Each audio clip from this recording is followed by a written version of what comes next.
Good morning everyone. तो एक बार फिर से स्वागत है आपका आपकी हिंदी की क्लास में। तो आज का सेशन स्टार्ट करने से पहले हम लोग करेंगे विद्यालय प्रार्थना। तो आप सभी हाथ जोड़कर आंखें बंद करके सरस्वती माँ की प्रार्थना के लिए तैयार हो जाइए। ओके। हे शारदे माँ, हे शारदे माँ, अज्ञानता से हमें तार दे माँ। हे शारदे माँ, हे शारदे माँ, अज्ञानता से हमें तार दे माँ। तू स्वर की देवी है संगीत तुझसे, तू स्वर की देवी है संगीत तुझसे। हर शब्द तेरा है हर गीत तुझसे। हम हैं अकेले, हम हैं अधूरे, तेरी शरण में हमें प्यार दे माँ। हे शारदे माँ, हे शारदे माँ, अज्ञानता से हमें तार दे माँ। मुनियों ने समझी है गुनियों ने जानी, मुनियों ने समझी है गुनियों ने जानी। वेदों की भाषा पुराणों की वाणी, हम भी तो समझे, हम भी तो जाने, विद्या का हमको अधिकार दे माँ। हे शारदे माँ, हे शारदे माँ, अज्ञानता से हमें तार दे माँ। तू श्वेत वर्णी कमल पे विराजे, तू श्वेत वर्णी कमल पे विराजे। हाथों में वीणा मुकुट सर पे साजे, हाथों में वीणा मुकुट सर पे साजे। अज्ञानता के मिटा दे अंधेरे, उजालों का हमको संसार दे माँ। हे शारदे माँ, हे शारदे माँ, अज्ञानता से हमें तार दे माँ। तो बच्चों, आज का सुविचार है, कमल इकलौता फूल है जो हमें सिखाता है कि हम कहाँ पहुँचे हैं। यह महत्वपूर्ण नहीं है कि हम कहाँ से आए हैं। इस विचार का अर्थ है कि कमल एक गंदे पानी से अपना जीवन शुरू करता है और एक सुंदर फूल के रूप में उभरता है। इसी तरह हमें अपनी वर्तमान परिस्थितियों के बजाय अपने गंतव्य तक कमल और एकाग्रता की तरह रहने की आवश्यकता है। इसका अर्थ ये है कि जो कमल है वो खिलता तो कीचड़ में है, गंदे पानी में है, लेकिन एक सुंदर फूल की तरह वो विकसित होता है और उसको कहाँ चढ़ाया जाता है? भगवान के चरणों में चढ़ाया जाता है और वो सबको सुगंध देता है। तो हमारे जीवन में भी वैसे ही लक्ष्य होने चाहिए। भले ही हम कहाँ से आए हैं इससे हमें कोई मतलब नहीं है, लेकिन हमारा लक्ष्य क्या है, हम वहाँ तक कैसे पहुँचे हैं, कहाँ पहुँचे हैं, वो सबसे ज़्यादा महत्वपूर्ण है। तो बच्चों, आज का सामान्य ज्ञान प्रश्न है, 2 रुपये के नोट पर किसके हस्ताक्षर होते हैं? हस्ताक्षर मतलब साइन। आपके पास जो बहुत सारे नोट हैं, 1 का, 2 का, 5 का, 100 का, 500 का, इन नोटों पर आपने देखा होगा कि एक सिग्नेचर होता है। तो वो सिग्नेचर जो है कौन करता है? तो 2 रुपए के नोट पर किसके हस्ताक्षर होते हैं? तो चलिए अब पढ़ते हैं हम इसका आंसर। 2 रुपए के नोट में भारतीय रिजर्व बैंक आरबीआई के गवर्नर के हस्ताक्षर होते हैं। आरबीआई जो है सबसे बड़ा बैंक है, जो कि उसका जो गवर्नर है उसके 2 रुपए के नोट पर हस्ताक्षर होते हैं। वैसे भारत में 1 रुपए के नोट को छोड़कर सभी नोट पर रिजर्व बैंक ऑफ इंडिया के गवर्नर के हस्ताक्षर होते हैं और 1 रुपए के नोट पर फाइनेंस सेक्रेटरी के हस्ताक्षर होते हैं।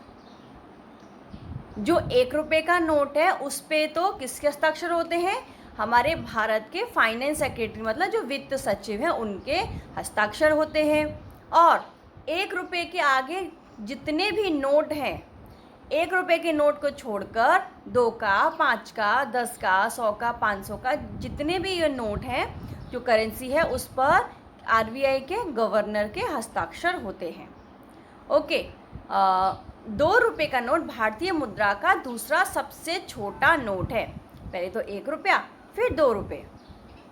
इससे छोटा नोट केवल 1 रुपए का है। रुपए 2 का नोट की शुरुआत 1943 में हुई थी। यह नोट 1943 से 1995 तक चला। उसके बाद रुपए 2 के नोट की जगह रुपए 2 के सिक्के ने ले ली। पहले ये चला करता था 2 रुपए का नोट और आरबीआई के इस पर हस्ताक्षर होते थे, लेकिन अब ये 2 का नोट नहीं चलता है। 2 के नोट की जगह क्या चलता है? कॉइन चलता है।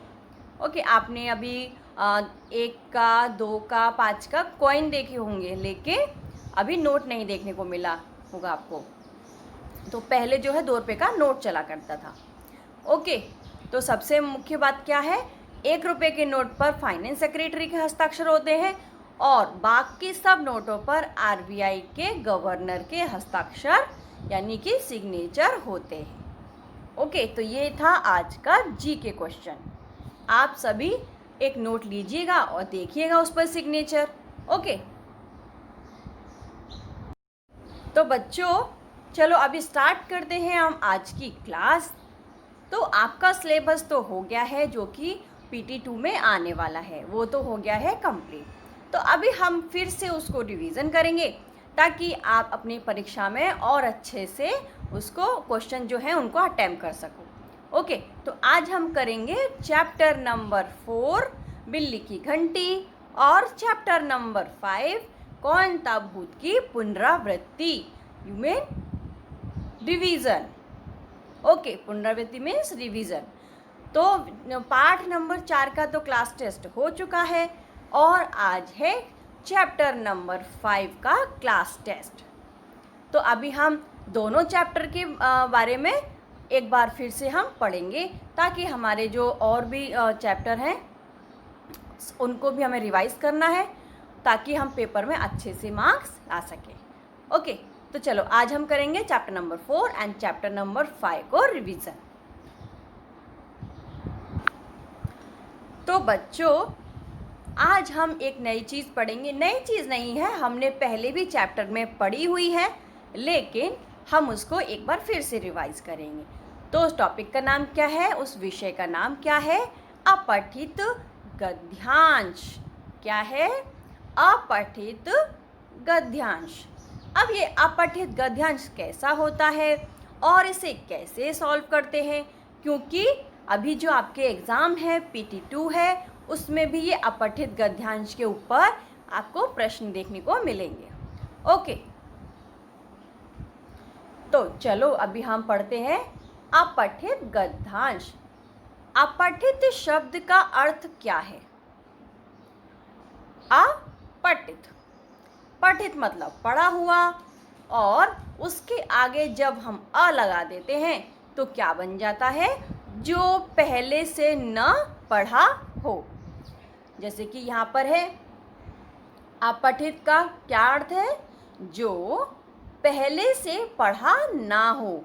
जैसे कि आपके बुक के चैप्टर हैं वो तो आप रीड कर लेते हो, लेकिन ऐसा पैराग्राफ जो आपने बुक में ना पढ़ा हो यानी कि बाहर की किसी बुक का हो तो उसको हम क्या कहते हैं? अपठित। ओके, और पैराग्राफ को हम क्या कहते हैं? गद्यांश। ओके, तो अपठित गद्यांश मतलब गद्य का वह भाग जो पहले ना पढ़ा हो। गद्यांश मतलब कोई भी कहानी, कविता नहीं, कहानी, पैराग्राफ, उसका एक छोटा सा भाग, गद्य का अंश, अंश मतलब भाग। तो ऐसा लाइनें, ऐसा पैराग्राफ जो कि आपने पहले ना पढ़ा हो। अभी हमने चैप्टर में भी पढ़ा था ना, तेलानी राम वाला जो पैराग्राफ था, और पैराग्राफ दिया हुआ था, नीचे क्वेश्चन आंसर थे जो हमें उसमें छांट कर लिखने थे। तो ऐसे ही क्वेश्चन जो है एग्ज़ाम में आएंगे आपके लिए। तो इनको कैसे करते हैं वो एक बार फिर से हम रिवाइज करते हैं। अपठित गद्यांश जो है ध्यान से पढ़ना चाहिए और उसका अर्थ समझना चाहिए। एक बार हम और इसको पढ़ते हैं। ये देखिए, जब भी हमें परीक्षा में अपठित गद्यांश सॉल्व करने को आता है तो सबसे पहले हमें किन किन बातों का ध्यान रखना चाहिए, यानी कि क्वेश्चन पर फटाफट से टिक लगाने की जगह हमको पहले किन किन बातों का ध्यान रखना चाहिए। ओके, अपठित गद्यांश के उत्तर देने से पहले कुछ बातों को ध्यान में रखना चाहिए। नंबर 1, सबसे पहले दिए गए गद्यांश को 2-3 बार पढ़ें और उसका अर्थ समझें। यानी कि जो भी आपको एग्ज़ाम में गद्यांश आया है उसको 2 से 3 बार अच्छे से रीड करना है।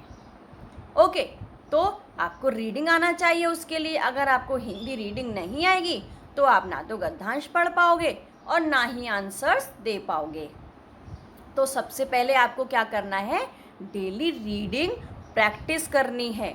आप कोई भी कहानी की पुस्तक है या फिर न्यूज़पेपर है या फिर कोई और पुस्तक है, वो आप डेली एक पैराग्राफ, एक पेज पढ़ने की आदत डाल लीजिए। ओके, तो इससे क्या होगा, आप सिर्फ ना तो अपनी पुस्तक पढ़ पाओगे, बाकी अगर कहीं इससे अपठित गद्यांश आ गया तो आप उसको अच्छे से पढ़ सकते हो।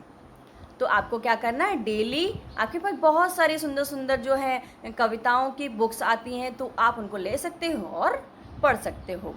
आपको पढ़ने में भी मज़ा आएगा और आपका रीडिंग प्रैक्टिस भी हो जाएगी। तो सबसे पहले जो गद्यांश दिया हुआ है उसको क्या करना है, 2 से 3 बार अच्छे से पढ़ना है और उसका अर्थ समझ लेना है। फिर उसमें आई मुख्य बातों को पेंसिल से निशान लगाएं।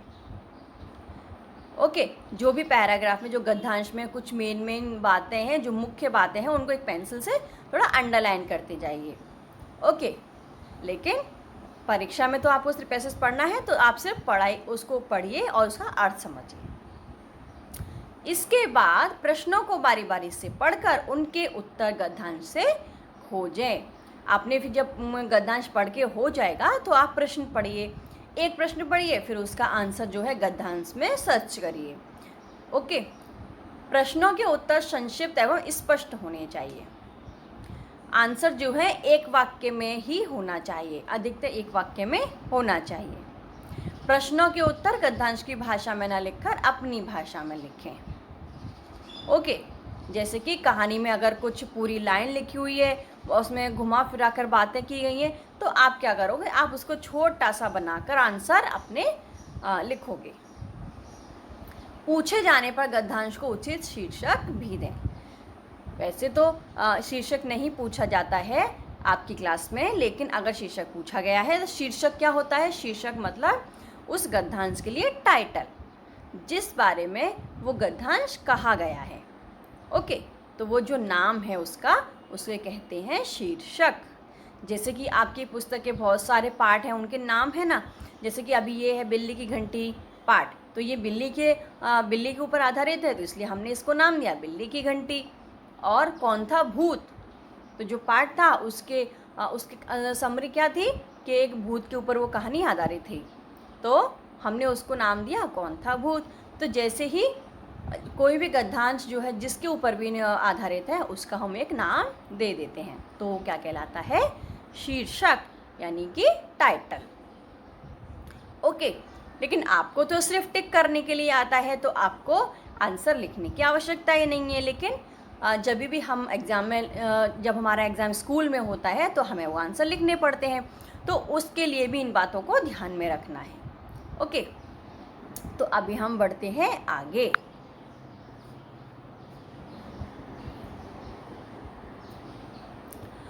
अब ये है आपके सामने एक अपठित गद्यांश। हम लोग इसका प्रैक्टिस करेंगे कि ये कैसे करते हैं। ओके, तो यहाँ पर भी ये ऑब्जेक्टिव ही है। तो सबसे पहले क्या था कि हमको जो पैराग्राफ है, अपठित गद्यांश है, उसको 2 से 3 बार पढ़ना है।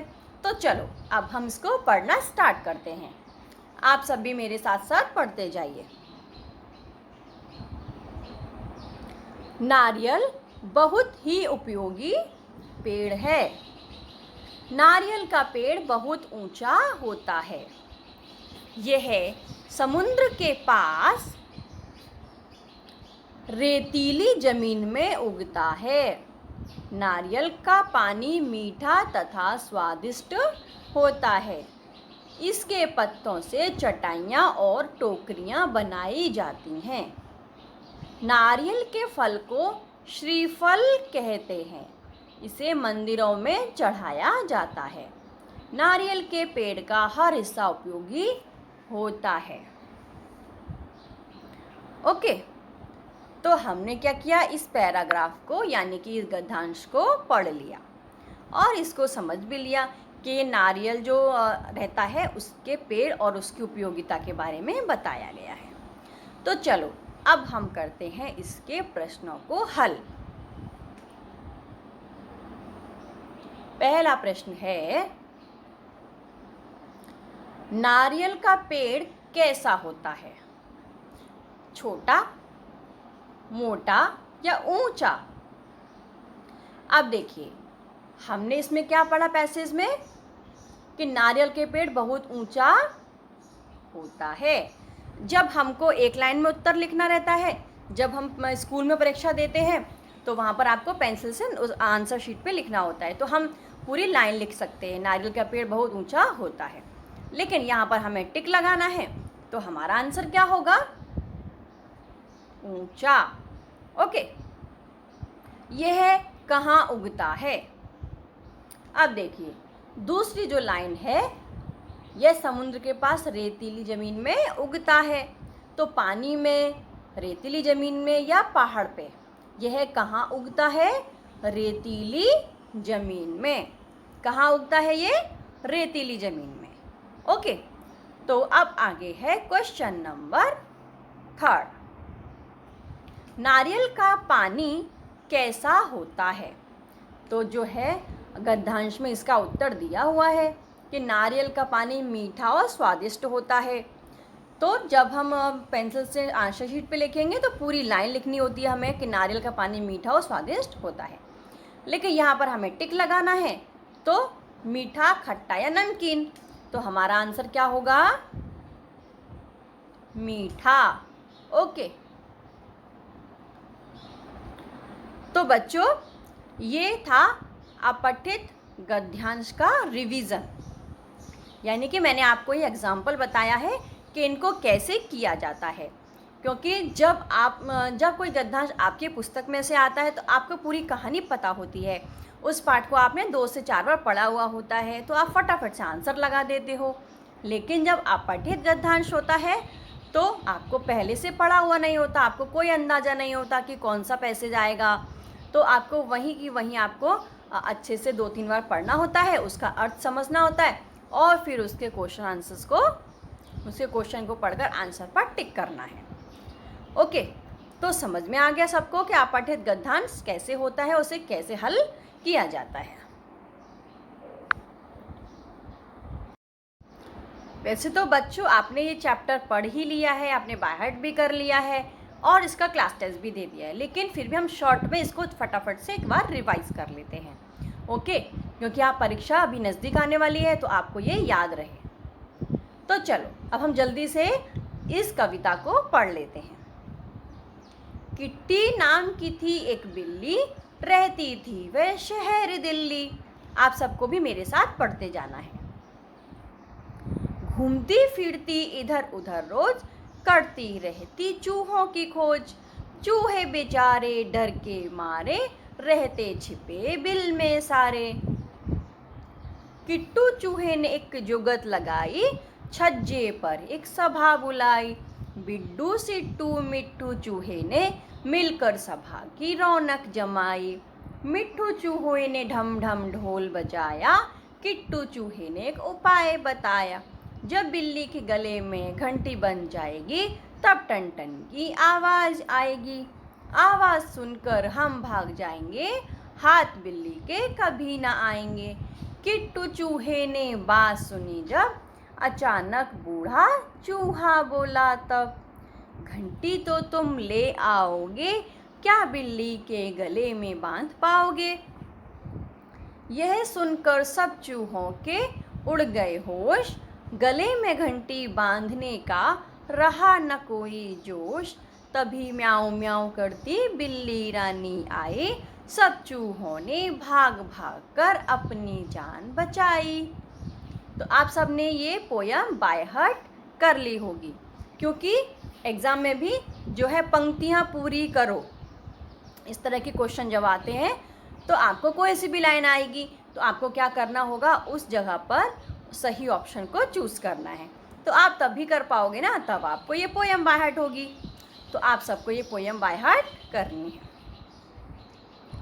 ओके, तो अब है जो इस कविता में नए शब्द कौन कौन से थे, आप सब लोग मेरे साथ बोलते जाइए, क्योंकि जो ये शब्द जो है आप जितनी बार बोलोगे, जितनी बार अपने भाषा में प्रयोग करोगे, उतना ही आपको ये समझ में आएंगे।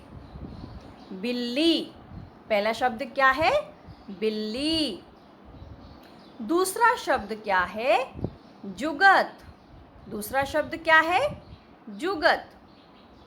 तीसरा शब्द है रौनक। चौथा शब्द है छज्जा। और अगला शब्द है सभा। अब हम पढ़ते हैं इनके शब्दार्थों को, क्योंकि एग्जाम में कैसे आते हैं कि खोज शब्द का अर्थ बताओ, उपाय शब्द का अर्थ बताओ। तो आप सबको जब 4 ऑप्शन में से सही आंसर पता होगा तभी तो आप टिक कर पाओगे। ओके, तो खोज, पहला शब्द क्या है? खोज। खोज मतलब ढूंढना। खोज का क्या अर्थ होता है? ढूंढना। अगला शब्द है जोश। जोश, उत्साह। जोश का क्या अर्थ होता है? उत्साह। जोश, उत्साह। उपाय, योजना। उपाय, योजना। छज्जा, दीवार से बाहर निकली छत का भाग।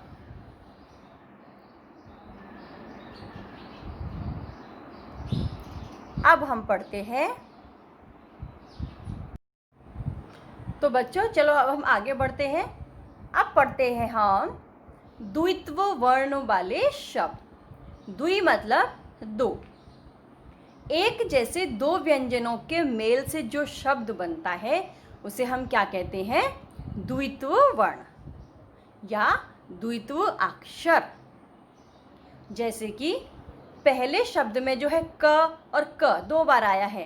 पहले आधा क, फिर जो है पूरा क। आधा का मतलब कि स्वर रहित। रहित मतलब होता है अलग, और सहित मतलब होता है मिला हुआ। तो जो पहले वाला क है वो है आपका स्वर रहित, यानी कि स्वर के बिना। और जो दूसरा वाला क है उसमें स्वर मिला हुआ है आ।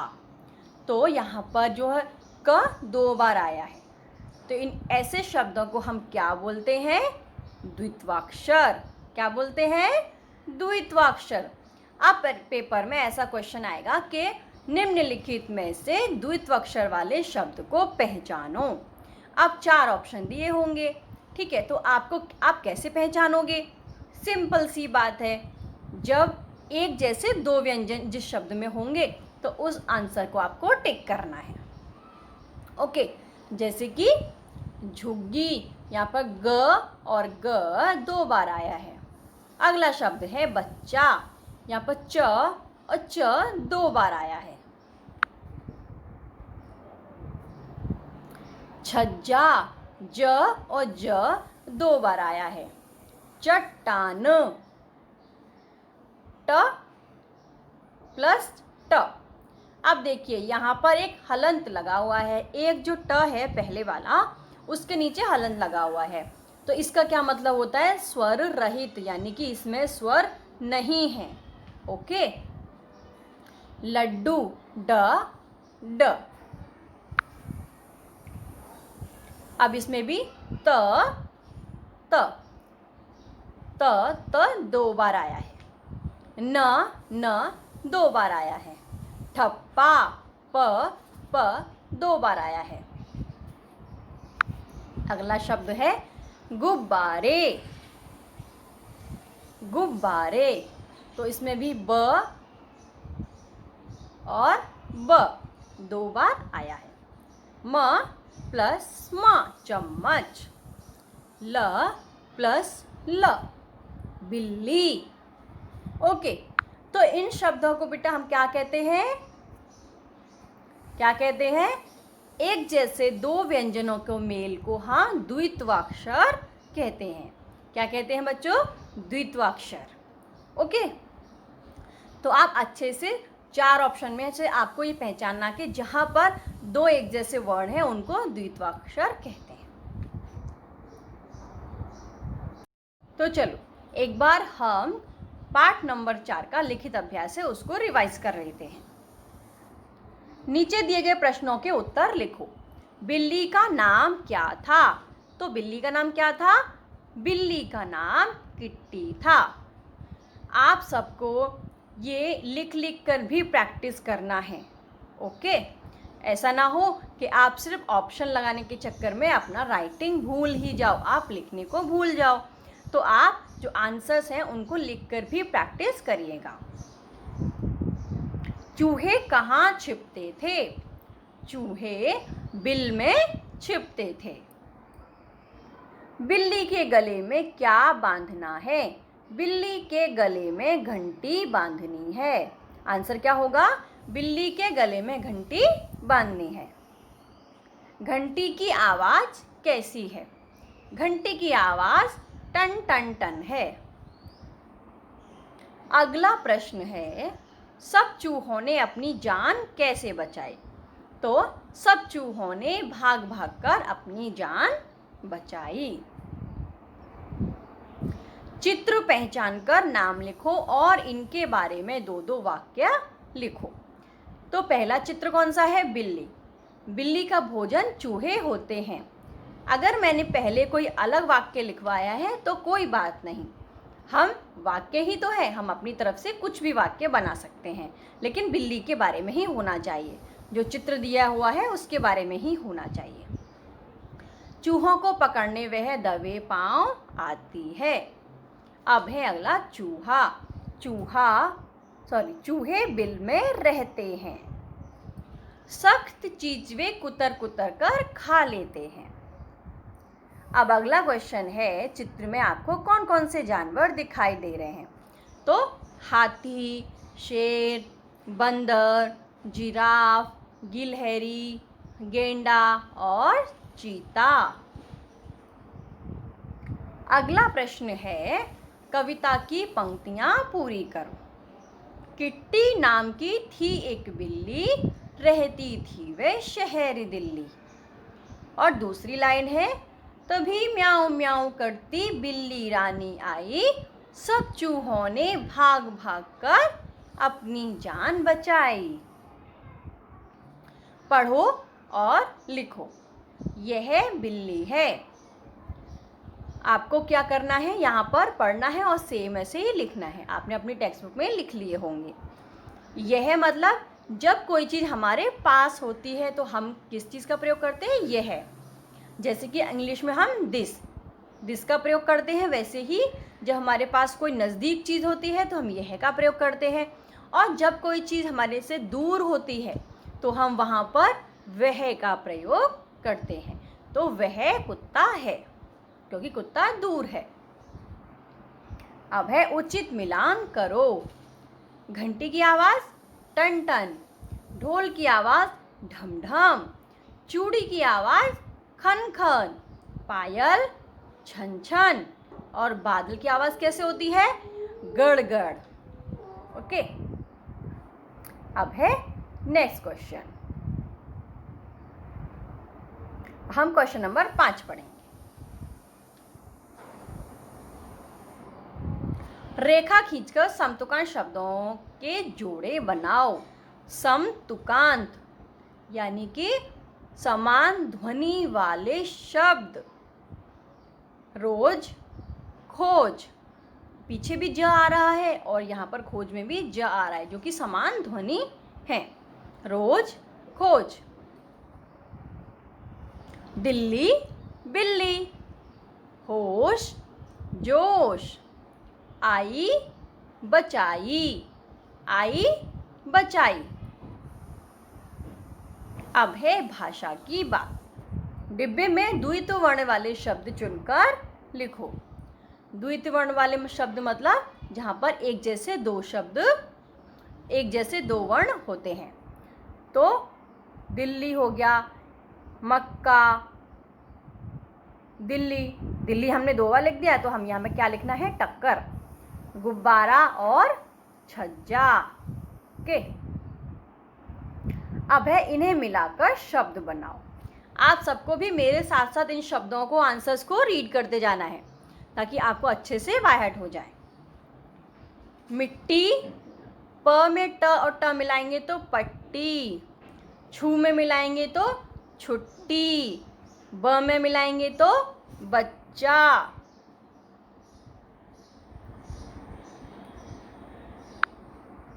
ओके, ये अलग शब्द है। चलो, मिट्टी, पट्टी और छुट्टी। अब है डिब्बा। डी से ब और ब मिलाएंगे तो डिब्बा, मुरब्बा और अब्बा। और यहाँ पर क्या है? च और च है, तो इनको हम ब में मिलाएंगे तो क्या बन जाएगा? बच्चा। स में मिलाएंगे तो सच्चा। क में मिलाएंगे तो कच्चा। अब है र और स।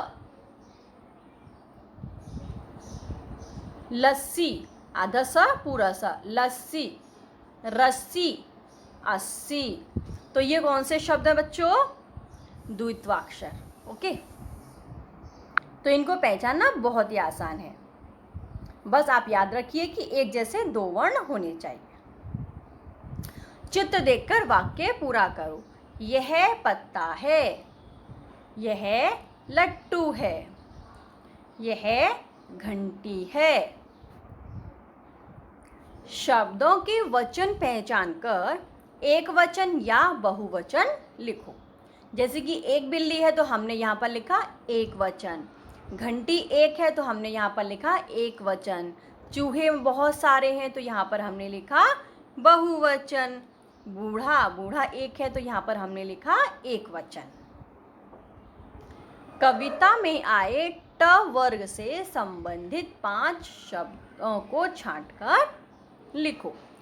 ट वर्ग मतलब जो ट की लाइन होती है ना, ट ठ ड ढ ण, तो वो क्या होता है?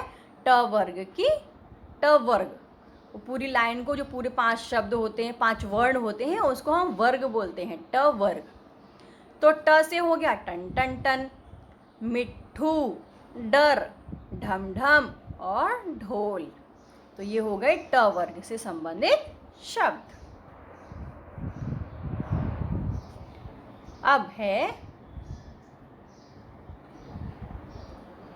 ओके, तो ये हो गए आपका चैप्टर नंबर 4 का रिवीजन। आप फिर से रिवीजन कीजिए क्योंकि एग्ज़ाम आने वाला है, तो आपको बार बार रिवीजन करते रहना है। ओके, अपनी रीडिंग पर ध्यान दीजिए, अपनी राइटिंग पर ध्यान दीजिए। ऐसा नहीं है कि एग्ज़ाम में राइटिंग वर्क नहीं है तो आप अपना राइटिंग करना छोड़ दें। अपनी बुक में जो भी आपको होमवर्क मिलता है उसको कंप्लीट करिए। Text book, workbook should be completed, क्योंकि ये जो टेक्स्ट बुक है, आपकी क्लास टेस्ट है, इनके भी इंटरनल मार्क्स आपको मिलने वाले हैं। तो नोटबुक, टेक्स्ट बुक, वर्कबुक सब आपका कंप्लीट होना चाहिए।